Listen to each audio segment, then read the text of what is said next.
where horror lies. Rob from Georgia here with you, aka VHS82 apostrophe. I'm your regular Wednesday evening host here at BodyBags, and I come to you today. It is Halloween.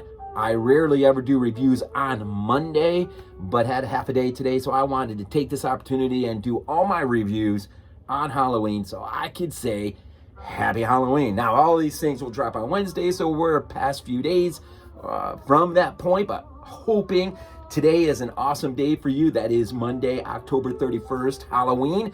Most of us look at this as one of our, if not our favorite holiday of the year.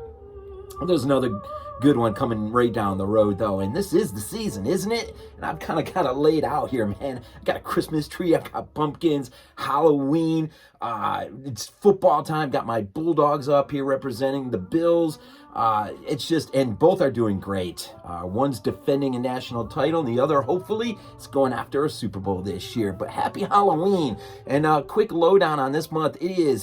It is November, a random week right here, this opening week, but then we're into something, I don't know if we've ever done this before. Instead of a year, instead of a label, we're doing the entire, well, most, I think, of the Paranormal Activity franchise. Yours truly has Paranormal Activity 3, and then after that, I'll be dropping a couple new Lovecraftian episodes that are in Guillermo del Toro's Cabinet of Curiosities. About 3 episodes into that, loving it. So that is there, but I'm going to hit Pickman's Model and Dreams in a Witch House consecutively the next 2 weeks after this week, or after Paranormal Activity. And then the final week of November is what we're calling Shot Glass Horror. We're all picking a standalone film. No sequels, no franchises, no reboots, no remakes, none of that. It is just a one-shot deal. And so I do believe I'm looking at Guillermo del Toro's The Devil's Backbone. Just picked up the Criterion not too long ago. Looking forward to digging into that by month's end. So there's a lot coming your way, and I'm sure all week long already you've heard Happy Halloween, and you'll probably continue to hear it, right? So what we have here is The Kindred. This is a Stephen Carpenter Jeffrey Obro film, collaborated two together. This is the team that brought you The Dorm That Dripped Blood. I didn't realize, but digging into some of the special features, compliments of the Synapse release, which just came out. I mean, it's fresh, it's new. I didn't realize that The Dorm That Dripped Blood was done while they were in college, and lo and behold, they got a theatrical out of that, and that started the ball rolling with The Power, and then eventually The Kindred, a nice creature feature from 1987. The special effects are out of this world, man, for its time. I think you shouldn't even really say that, man, because the 80s were all about practical, right? It was about building awesome creature effects. And this is a fun movie, man. In fact, this is one of those movies, man. I watched it, let my 10-year-old watch it with me, man. No, nothing really in here to be concerned about, but just some old-fashioned creature effects, man. It's a sort of a mad scientist story. The other interesting thing is this film, the last time this film saw a physical media release, it was VHS. And so this film never totally skipped the DVD process. And here we go. Synapse has released it on a very, very beautiful release on Blu-ray, the special edition.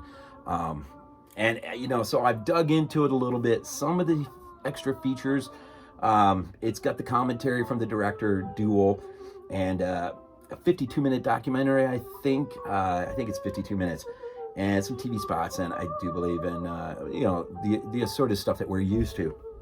So what did I think? I watched this twice this past weekend. Once with my wife, once with my almost my youngest son. And I probably rented this or seen this on TV back in the day, probably when I was a kid, teenager, whatever. And so it has been a really long time.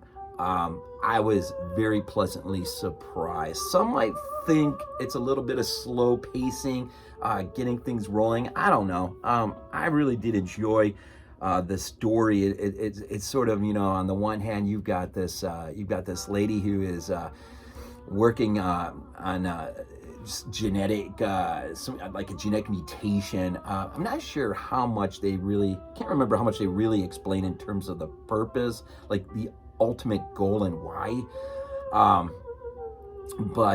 then you got this other guy who is a not good mad scientist, played by Rod Steiger. Anyways, the basic story is you basically, well, you open up with a interesting car crash effect, and then an ambulance who picks up the injured person, but then the ambulance is run off the road, and you realize pretty soon in that you've got Rod Steiger, who plays this doctor, who is, I don't know, it's the one part of the movie that's hard to get your mind wrapped around. He's doing all these crazy, wild experiments in the hospital, in probably a section of the hospital that was once used for something that no longer is, and probably most of the people there don't even know it exists, except for Rod Steiger's character, who is Dr. Philip Lloyd.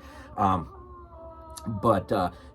that's like the first piece you're introduced to. Then you're introduced to David Allen Brooks plays John Hollins. His mother is in the hospital, and she's recovering from, I want to say, a heart attack.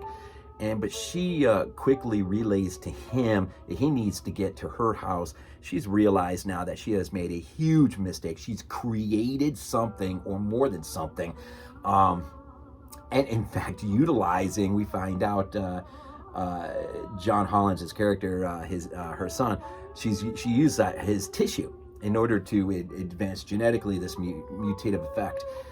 Which is really Lovecraftian in the sense, because you're kind of creating a sort of creature that can, I guess, coexist on land, in the water, amphibious sort of creature, which the effects are so awesome on this. And so, but unfortunately, he relays that information to Philip Lloyd, Dr. Philip Lloyd, who then will begin to manipulating, and first by sending a spy, so to speak.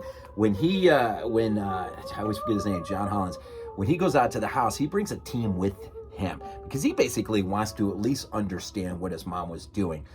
It won't be too long into the film, and she will pass away, but I'll let you see how that happens. But he doesn't realize that, I want to say, Amanda Pays plays Melissa. Melissa is the one who is basically, well, you know what, I probably should just stop. Probably already went too far, but most of you probably seen this way back. Let's just say there's somebody there in the group that Dr. Philip Lloyd has sent there as a spy to basically retrieve this creature that has been created by Amanda Hollins. Yeah, Amanda Hollins is the mom, and so basically the team goes in there. They start tearing everything apart, trying to figure out what's going on, and then from there the story just sort of builds to its crescendo, and it's the crescendo when you really do get the full impact of the creature effects, which are pretty outstanding, I have to say. And just when you think the movie may be over, it launches into one last gasp of excitement, I guess I'll phrase it like that. And so in the end becomes the end, right? And but this one is a standalone film. Never remade, never rebooted, no franchise, no sequel, which, I don't know, some would say very fortunate. Maybe some would say, yeah, it's too bad they didn't, capitalize on this and push the story forward. Not sure exactly how you would have, but there's enough there. We know how Hollywood works, right? If they really want to carry something forward, they'll find a way. Being fans of Halloween and Friday and Nightmare, we know that's the case. And so anyways, I think I'll just drop it there. Just a great, fun movie to watch. Great if you're into 80s practical effects, especially those that are done well. Mad scientist story. You're right here, man. 1987. We are headed towards the end of a decade where maybe the epic peak moment was the thing. By the way, news just dropped. They're saying Carpenter may be in to direct or helm a sequel to that. I just saw that on my feed today, so look for that. But anyways, 1987, look for it, grab it off of Synapse. Well worth the purchase. Only like $21, $22. Well worth it. Grab it. Yeah, in week 471 here at Body Bags, the opening salvo of the month of November. It ought to be a really, really fun month. As always, go Bills.